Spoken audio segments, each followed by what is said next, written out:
Rain fell softly over the glass towers of Chicago that autumn morning, thin and cold, the kind of rain that clings to a coat collar and never quite announces itself as a storm. Inside the lobby of Asterion Dynamics, a man in a suit that had been altered more than once stood quietly near the window, watching the water streak sideways down the glass. He noticed a young woman standing alone across the room, holding a folder against her chest, her eyes fixed on the elevator doors as though she were counting the seconds until they opened. He offered her a polite smile, the kind a stranger gives another stranger who looks just as nervous as he feels, and stepped a little closer. "Excuse me," he said gently. "Are you here for the interview too?" She nodded, and something in her guarded expression eased, just slightly, just enough. For nearly 40 minutes they talked, low voices under the hum of the air conditioning, and he found himself doing most of the reassuring. He told her not to worry about the panel inside, that most interviewers only wanted to see how a person thought under pressure, not how polished their answers sounded on paper. She listened closely, asked quiet, careful questions, and thanked him more than once, her posture slowly loosening the longer they spoke. When the clock on the wall struck 9, doors opened at the end of the hall, and the entire leadership team rose to their feet in a single unified motion. Chairs scraping back, heads turning toward the entrance. The woman he had just been comforting walked past all of them without hesitation and took the seat at the head of the table. "Let's begin the interview," she said, and then, turning to him with the faintest smile, added, "Thank you for interviewing me first." The room went completely silent, and every head in it slowly turned to look at the man still standing near the window. Elias Rowan was 39 years old, and by every visible measure, he did not belong in that lobby. His shoes were clean but worn at the heel, resoled once already. His shirt pressed by his own hand that morning on an ironing board that folded out from behind his kitchen door. His leather briefcase had gone soft with age and cracked along one seam, the handle wrapped once in electrical tape years earlier and never replaced. He had taken the train to get there, standing the whole way because the seats were full, watching the city blur past the window while he silently rehearsed answers to questions he was not even sure anyone would think to ask him. He had once co-founded an artificial intelligence startup, back when he still believed the future belonged to people who built things instead of people who protected titles. But a family tragedy years earlier had pulled him out of that world entirely, quietly, without ceremony, the way a tide pulls sand from beneath a person's feet without their noticing until they are already standing somewhere new. Since then, he had lived simply, worked as an independent consultant, taking whatever contracts came his way, and asked for very little from anyone, least of all sympathy. When he stepped through the revolving doors of Asterion Dynamics, the receptionist glanced at his briefcase, and without thinking twice, asked if he was there to fix the printers on the 4th floor. He corrected her calmly, gave his name, spelled it once when she looked unsure, and took a seat in the waiting area among candidates dressed in suits that likely cost more than his monthly rent combined with his groceries. A few of them looked him over the way people look at something out of place in a museum. Not cruel exactly, just dismissive, the kind of glance that files a person away before they have said a single word worth remembering. One young man in a charcoal suit leaned toward his neighbor and murmured something Elias could not quite hear, though the laughter that followed told him enough. Leon Briggs, seated across from him with his legs crossed and his watch angled just so toward the light, leaned forward with a smirk stretched wide across his face. "You sure you've got the right address, old-timer?"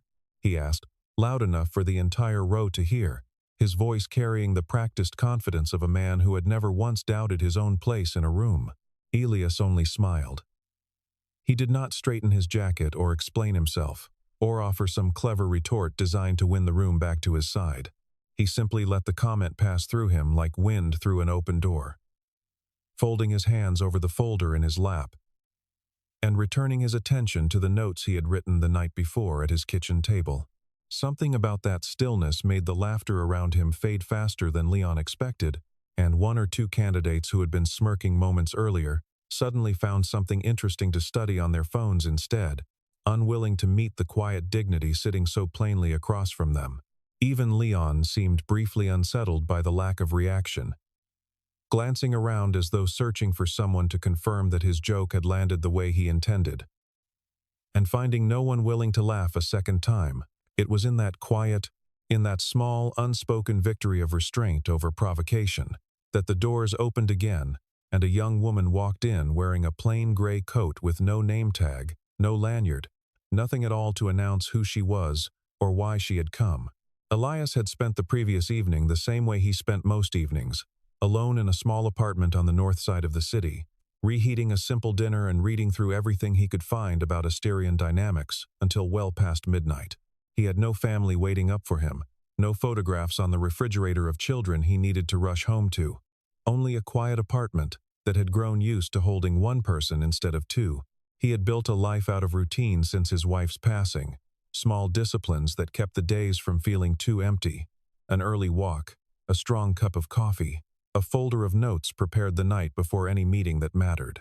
That morning, he had chosen his best suit, the navy one he had bought years earlier for a very different kind of interview, and had pressed it carefully, even though he suspected, deep down, that it would still look plain beside whatever the other candidates wore. She scanned the room the way someone scans a place they already know too well, searching not for an open seat, but for something else entirely, something harder to name. Her eyes eventually settled on Elias, the only person in the room who had not looked up when she entered, still absorbed in his notes, unaware of being watched. He noticed her a moment later, assumed, reasonably enough, that she was simply another candidate trying to look composed, while her stomach twisted with the same nerves he had spent the entire train ride trying to steady. He shifted his worn briefcase off the empty seat beside him to make room, the way he might have offered a seat to anyone standing awkwardly in a crowded space, expecting nothing in return. He had no way of knowing that this small, ordinary act of moving a bag 6 inches to the left would, within the hour, quietly rearrange the entire direction of his life. Vivian Cross took the seat beside him and thanked him quietly, her voice steady but careful, as though she were testing the sound of her own words in a room she did not fully trust.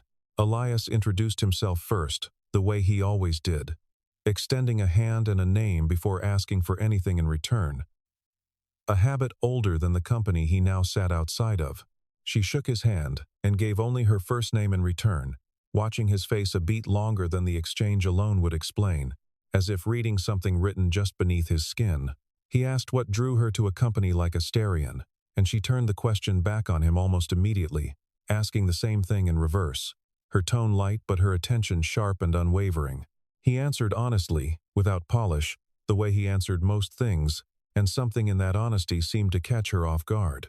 He told her the truth, that he had once built something meaningful in this industry and lost his footing after his wife passed away, leaving him to raise a household and rebuild a life almost entirely on his own. He explained that he was here now not chasing a title or a salary line, but chasing meaning, a reason to get up in the morning and do work that felt like it mattered again, instead of simply filling the hours. She asked, quietly, what kind of leader he thought made a company worth working for. And he answered, without hesitation, the words rising from somewhere older and steadier than the interview room down the hall. If I were the one hiring, he said, the first thing I'd change is who gets chosen. I'd take a kind person over a brilliant one every single time, because brilliance without character just builds faster ways to hurt people. Vivian went quiet for a long moment, something shifting behind her eyes, though her expression gave almost nothing away to a room that had not yet learned to read her. She pressed further, leaning slightly forward now, asking what he would do if a talented employee produced remarkable results but treated the people around them with contempt. He answered that talent was replaceable but trust was not, that a team built on fear might sprint for a season but would eventually collapse under the weight of its own resentment, quietly, from the inside, long before anyone outside noticed the cracks. She nodded slowly, jotting nothing down on the folder in her lap, seeming instead to memorize the answer, the way a person memorizes something they intend to return to later. For several more minutes, she asked him questions that felt less like small talk and more like a careful audit of his character, patient and unhurried, though she never once revealed why she wanted to know so much about a stranger she had just met in a waiting room. Elias, still entirely under the impression that they were simply two nervous strangers passing time before a shared ordeal, answered every question with the same unguarded honesty he might have offered an old friend over coffee. It was in the middle of one such answer, as he explained why loyalty mattered more to him than efficiency, that a man in a tailored navy suit approached the two of them quietly and inclined his head toward Vivian, a gesture so brief and so deliberately respectful that it barely registered as unusual to anyone not paying close attention. Miles Carter, the company's head of human resources, said nothing more than a soft "Miss Cross" before stepping back into the hallway to attend to something further down the corridor. Elias, absorbed in finishing his thought about leadership and the slow erosion of loyalty in modern companies, did not notice the small bow at all, did not register the title, did not think twice about the interruption. He simply continued talking, continued explaining, continued building the case for the kind of company he wished still existed somewhere in this industry, entirely unaware that the woman sitting across from him already ran the very company he was describing down to its last detail. At precisely 9 o'clock, the doors at the end of the hallway opened, and the atmosphere in the waiting area shifted instantly, the way a room changes the moment true authority enters it without needing to raise its voice. Every executive seated near the head of the long conference table rose at once, chairs scraping softly against the polished floor, heads inclining in a practiced, silent unison that spoke of years of rehearsal. Elias watched, confused, as Vivian stood from the bench beside him, smoothed the front of her plain gray coat with 2 quick motions, and walked toward that same table without a trace of the nervousness she had shown only minutes earlier. She took the seat at the head of the room, the one chair in the entire building reserved for exactly one person, and Elias felt the floor tilt slightly beneath him, the way it does in the instant before a person fully understands what has just happened. Leon Briggs let out a short, satisfied laugh from across the room, certain that Elias had just made the kind of mistake careers rarely recover from. "Guess the janitor made a friend," he muttered to the man beside him, loud enough to be heard by half the room, clearly expecting Elias to shrink under the weight of his own embarrassment. Vivian, however, turned toward Elias with a small, knowing smile that silenced the laughter faster and more completely than any rebuke could have managed.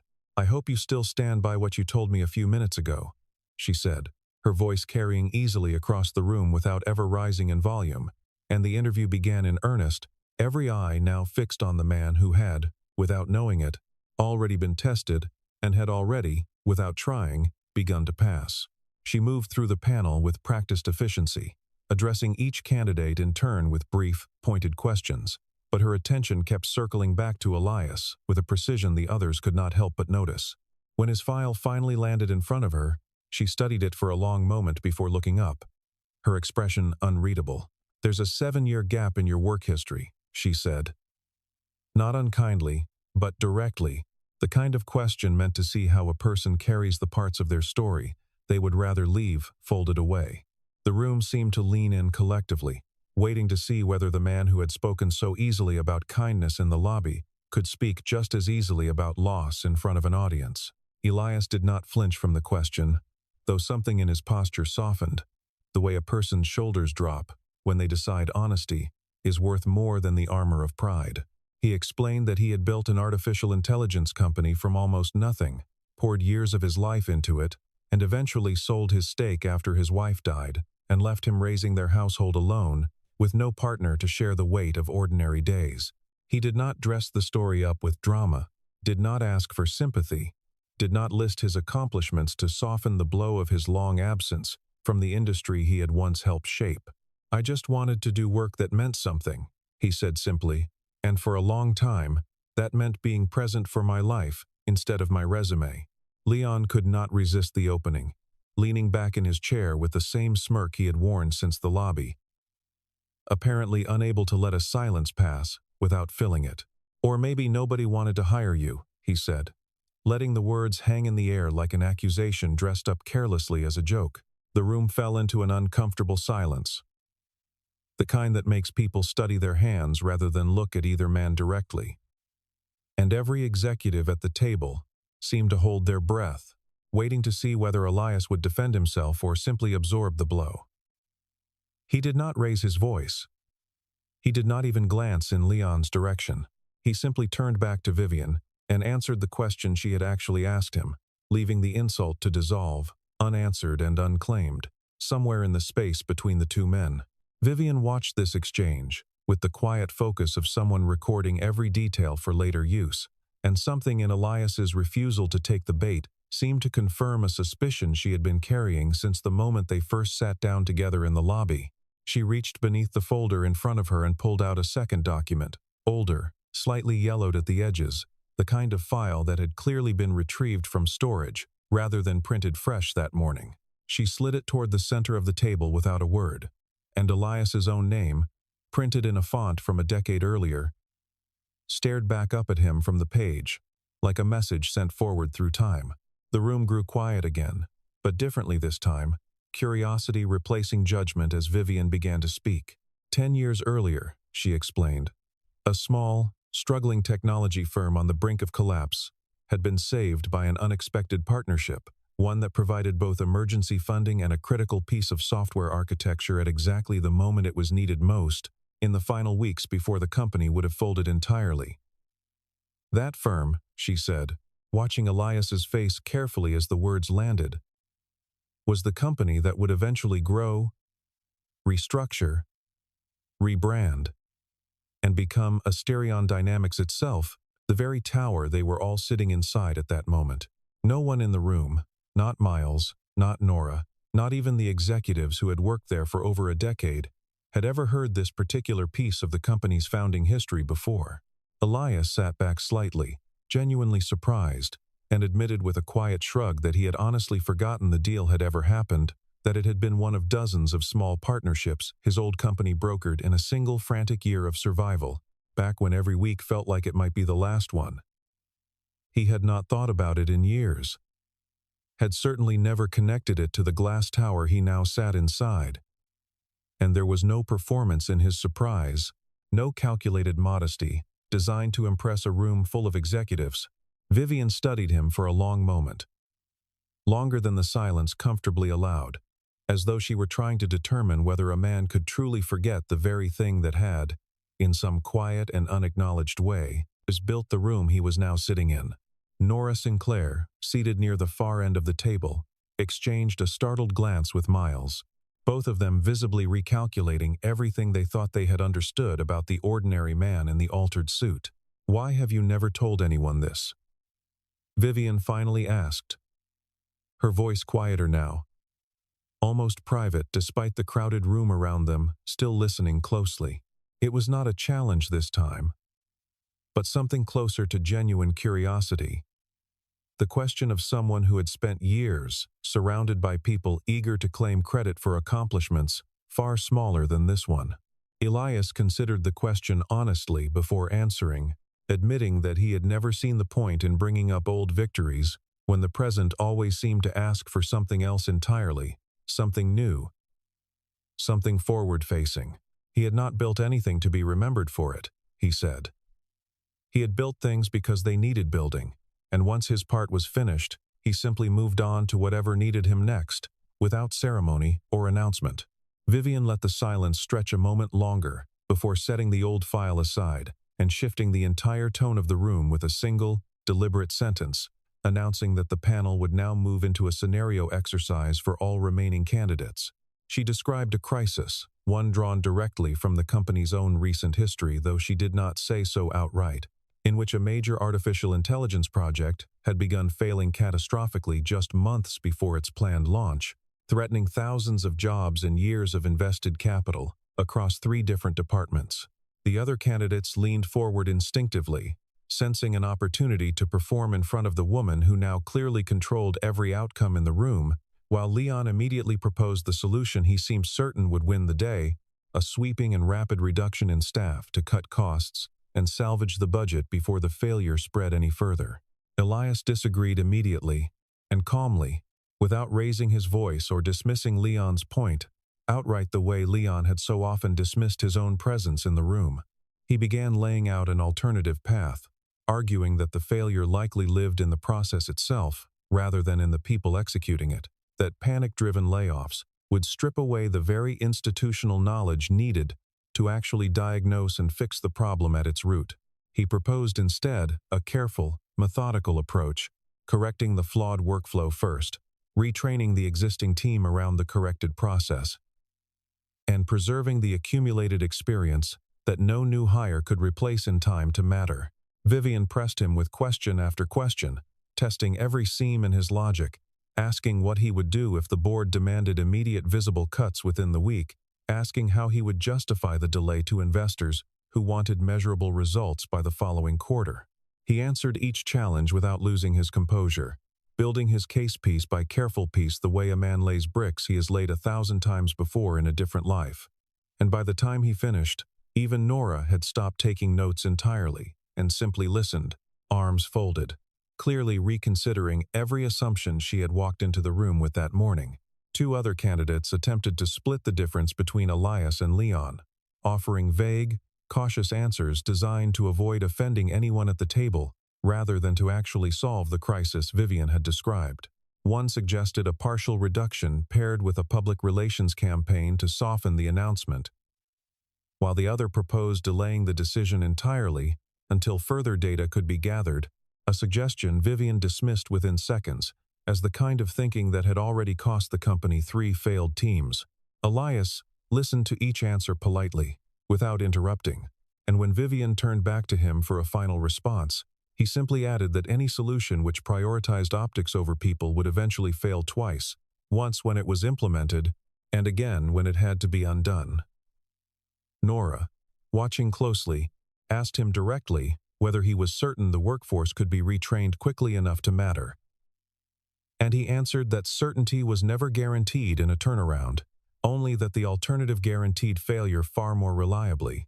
Vivian closed the folder in front of her and rose from her seat, and the room straightened instinctively at the movement. Sensing that something decisive was about to happen after nearly 2 hours of careful observation, "I'd like to speak with Mr. Rowan privately," she said, her tone giving away nothing to the room at large, and the other candidates exchanged uneasy glances as Elias stood and followed her toward a door at the far end of the room that none of them had noticed until that exact moment, tucked quietly beside a bookshelf no one had thought to look at twice.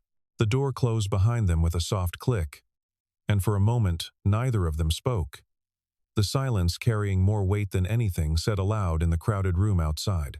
Vivian finally admitted what Elias had already begun to suspect on some level, that the morning encounter in the lobby had never been an accident, that she regularly disguised herself as a candidate before major hiring decisions in order to see, without pretense or performance, how people treated someone who appeared to hold no power at all. Most candidates, she explained, barely acknowledged her, offering polite but hollow greetings before turning their full attention toward whoever in the room looked important enough to be worth impressing. Elias had done neither. He had simply seen a nervous stranger and offered her a seat and a kind word, never once suspecting there was anything at all to gain from the gesture, expecting nothing, calculating nothing. "That's the reason you're still sitting in that room," she said quietly, and something in her voice suggested this was not flattery but plain fact, a conclusion she had reached through years of watching people reveal themselves in unguarded, unwatched moments. She reached into the pocket of her coat and withdrew a small silver flash drive, turning it over once in her fingers before holding it out to him across the narrow space between them. "Before I tell you what I'm offering," she said, "I want to see what you do with this first." He took it without asking a single question. The way a person accepts a task they already sense matters more than the words used to describe it. Elias asked her, carefully, why a woman who ran one of the most valuable companies in the country would still feel the need to sit in a cold lobby pretending to be someone she was not.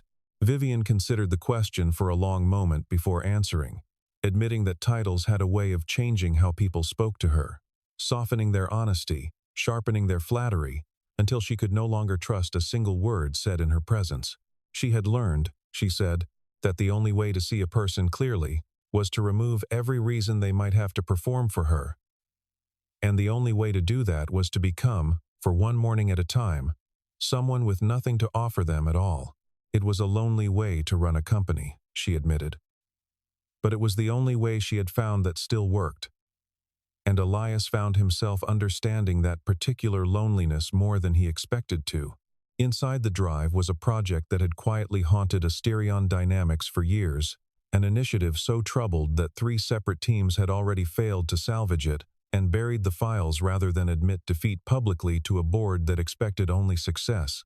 Elias reviewed the data for only a few minutes before something clicked into place behind his eyes, a pattern the previous teams had apparently missed entirely in their rush to blame the technology instead of the thinking behind it. The failure, he explained, was never rooted in the code or the architecture at all, but in a flawed strategic assumption made at the very start of the project, one that had quietly poisoned every decision built on top of it for years afterward, without anyone tracing it back far enough. He stepped to a whiteboard, mounted on the wall of the small office, and began sketching out his reasoning in quick, confident strokes, walking Vivian through the logic, the way he might have once walked his own small team through a similar crisis in a very different life. When they returned to the main conference room, and the other executives were called back in from the hallway, Elias presented his findings aloud, and the reaction was immediate, executives leaning forward, voices rising in overlapping debate, as old assumptions were suddenly and publicly called into question for the first time in years. Nora Sinclair, who had spent the entire morning treating candidates who seemed too ordinary with visible suspicion, found herself nodding along with his conclusions, almost against her own instincts, and for the first time all day, she spoke in open agreement rather than pointed skepticism. Miles Carter quietly made a note in the margin of his own folder, something he would later admit he rarely bothered doing during interviews, that had already, in his mind, concluded. Vivian let the debate run its course for several more minutes before rising once again, and the room quieted instantly. Every gaze turning toward her the way a compass turns, without effort, toward its fixed point. "The interview," she announced, "is over." Leon straightened in his chair, a satisfied smile already forming across his face, certain that his earlier confidence and his sharper suit had carried the day in a room full of people who valued exactly those things. Vivian's gaze, however, moved past him entirely and settled squarely on Elias. "I'd like to offer you a position," she said, and Leon's smile faltered slightly at the phrasing, sensing before the sentence even finished that something was about to go badly for him. The role Vivian named was not the one that had been publicly posted, not some mid-level management position buried 3 floors beneath the executive suite, but Chief Strategy Officer, a seat that reported directly to her own office and answered to no one else in the building. The room fell into stunned silence, the kind that makes furniture creak and breathing seem too loud in the sudden absence of conversation, and Leon rose halfway from his chair to object before catching himself under the weight of Vivian's steady, unbothered stare. "With respect," he began, his voice tighter than before, "I have twice the industry experience this man has. I've closed deals worth more than his entire old company." He looked around the table for support, expecting at least one of the executives to back him, but found only careful, unreadable expressions staring back. None of them willing to defend a position Vivian had already so clearly closed. Miles Carter, who had said very little throughout the entire morning, finally spoke, quietly noting that experience closing deals and experience earning trust had never been measured on the same scale, no matter how often companies confused the two. Leon opened his mouth to respond again, then thought better of it, sitting back slowly into his chair as the full weight of the room's silence settled over him. Vivian did not raise her voice or offer further justification to the room at large. She simply looked at him and said, "I don't hire people who make impressions. I hire people who create value."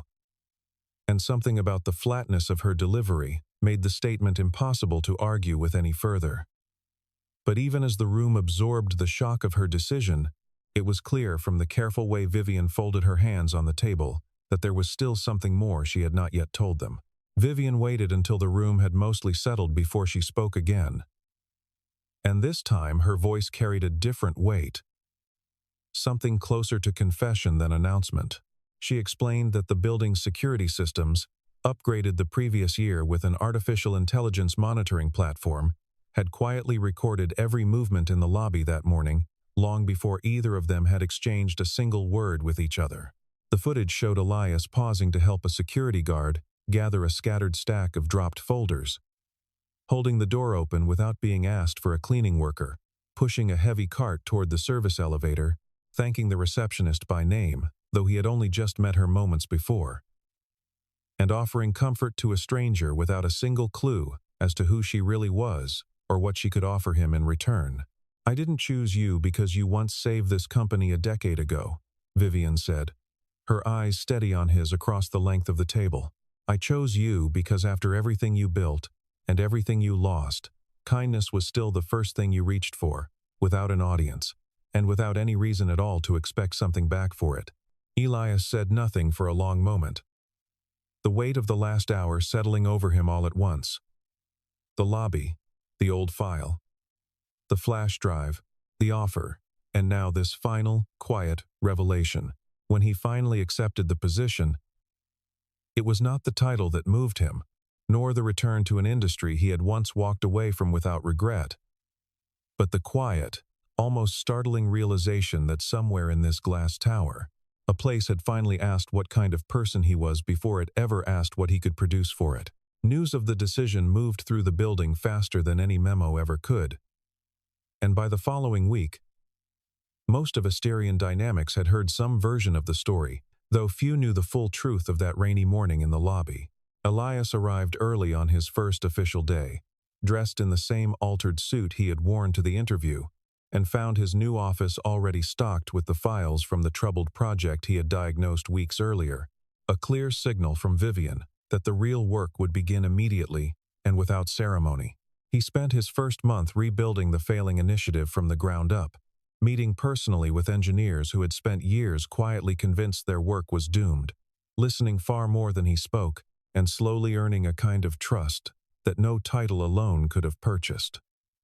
The project that had once haunted 3 separate teams and cost the company untold months of wasted effort became, within a single quarter, the first visible success story of his tenure, celebrated not with fanfare, but with the quiet satisfaction of people who had finally been heard. Vivian, for her part, used the momentum of that success to quietly rewrite the company's entire hiring process from top to bottom, folding character assessments and simple, unguarded tests of empathy into every stage of recruitment across every department. She insisted, over the objections of a few longtime executives who preferred the old metrics, that no resume, however polished, could ever measure what truly mattered most in a person joining the company. Miles Carter, who had spent years running interviews built almost entirely around credentials and pedigree, found himself redesigning his own process around simple, human moments. A dropped folder, an unattended door, a stranger who needed nothing but a moment of attention. Nora Sinclair, once quick to distrust anyone who seemed too ordinary to matter, became one of the loudest advocates for the new approach after watching it succeed firsthand in front of her own eyes. Leon Briggs stayed only a few more months after the interview, his confidence never fully recovering from that single afternoon in the conference room, and he eventually resigned to pursue a role at a competing firm that still measured people the old way. Before he left, he stopped by Elias's office once, uninvited, and stood in the doorway for a long moment before finally admitting, in his own clipped and reluctant way, that he had misjudged the man in the altered suit from the very first morning. Elias simply nodded, offered his hand the way he always did, and wished him well without a trace of resentment or quiet triumph in his voice, the same steady grace he had carried through every insult that rainy morning months before. Leon left the building that afternoon a little quieter than he had entered it, though whether the lesson stayed with him beyond the elevator doors, no one in the office could say for certain. By the following year, the story of that rainy morning had become something close to legend within the walls of Asterion Dynamics, told and retold by new hires during their first week, though the details shifted slightly with each telling the way stories always do. New employees were taught, gently but unmistakably, that the person sweeping the lobby floor and the person about to sign the largest contract in company history deserved exactly the same courtesy because no one could ever be entirely certain which was which. Vivian rarely spoke about the incident herself, preferring to let the culture speak for itself rather than repeating her own legend, but she made certain the principle behind it survived in every policy she signed and every review she approved. Elias, for his part, remained just as unassuming in his new role as he had been in the lobby that first morning, still taking the train some days, still carrying the same briefcase long after the company offered to replace it. Because some things, he said, were worth keeping exactly as they were. Between Elias and Vivian, something quieter than romance but no less significant began to take root in the months that followed, built not on stolen glances or dramatic gestures but on the steady, accumulating evidence of two people who had each, in their own separate ways, learned exactly what it cost to lose sight of what truly mattered. They worked closely together through long strategy sessions, and even longer evenings, when the rest of the building had gone dark, trading ideas across cluttered tables, each one slowly discovering in the other a kind of honesty rare enough to be worth protecting carefully rather than rushing toward. Vivian found herself, more than once, staying later than necessary simply to hear how Elias would untangle a problem the rest of the team had already given up on, and Elias found himself looking forward to those late evenings more than he was willing to admit even to himself. Neither of them rushed to name what was quietly growing between them, content instead to let it develop the way anything worth keeping usually does, slowly, carefully, without force, without an audience, and without the need for anyone else's approval. On a quiet afternoon many weeks later, as the last of the autumn rain finally gave way to the first clear light of winter settling over the city, Vivian walked Elias to the elevator after a long strategy meeting, and neither of them spoke right away, content simply to walk side by side in the comfortable silence they had built together over the months. She extended her hand the way she had that first morning in the lobby, a small echo of the gesture that had started everything, and he took it, and for a moment they simply stood there together, two people who had once mistaken each other for strangers and had somehow found, underneath all of it, something worth trusting completely. She smiled, the kind of smile she rarely allowed herself inside that building full of watching eyes, and told him she was glad he had moved his bag that morning to make room for her. He smiled back, quiet and certain, and told her he was glad she had let him, and somewhere behind them, through the tall glass windows of the lobby where it had all begun, the last of the rain finally stopped. Neither of them said much more that afternoon, and neither of them needed to, because the truest parts of the story had already been spoken months earlier in a crowded waiting room, long before titles or offices or names had entered the conversation at all. What had started as a small, ordinary kindness, offered without expectation, had, in time, reshaped an entire company from the inside out, one quiet decision after another. And somewhere in that glass tower, long after the elevator doors closed behind them, the lesson remained simple enough for anyone to understand. That character revealed in the smallest, most unwatched moments was worth more than any title a person could ever earn. And that sincerity, however long it waited, was always eventually recognized.